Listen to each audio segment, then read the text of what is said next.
ప్రజానీకం తీవ్ర నీటి ఎద్దడిని ఎదుర్కొంటూ ఉన్నాం. అయితే పాలకుల నిర్లక్ష్య వైఖరి, ప్రణాళిక లేకపోవడంతో కరీంనగర్లో తాగునీటి సమస్య నెలకొంటూ ఉన్నది. ఈ కరీంనగర్ పరిస్థితి ఎట్లా ఉంది అంటే రాజకీయంగా కరీంనగర్ అనాథగా మిగిలింది. ఈరోజు ఎంపీ ఏమో బీజేపీ, ఎమ్మెల్యే ఏమో బీఆర్ఎస్, అధికారంలో ఏమో కాంగ్రెస్ ఉంది. కానీ ప్రజల పక్షాన కేవలం ఓట్ల రాజకీయాలు తప్ప ప్రజల పక్షాన నిలబడే నాయకుడు ఈరోజు కరీంనగర్ కరువైండు. కరీంనగర్ ప్రజలు తాగునీటి సమస్య ఎదుర్కొంటూ ఉంటే ఒక రివ్యూ లేదు, ఏమీ లేదు. ఈ ప్రజల సమస్యలు పట్టించుకుని నాదు కరువయ్యాడు.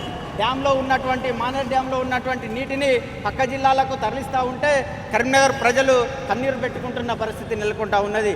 అదేవిధంగా ఒకవైపు మానేర్ డ్యాంలో నీటి కొరత ఉంటే మరోవైపు విలీన గ్రామాల్లో ఉన్నటువంటి కుంటలు, చెరువులు అన్నీ కబ్జాకు గురవుతూ ఉన్నాయి. దాని ద్వారా భూగర్భ జలాలు అడగంటిపోయి ఈరోజు బోర్లు కూడా ఎండిపోయే పరిస్థితి నెలకొంటూ ఉన్నది.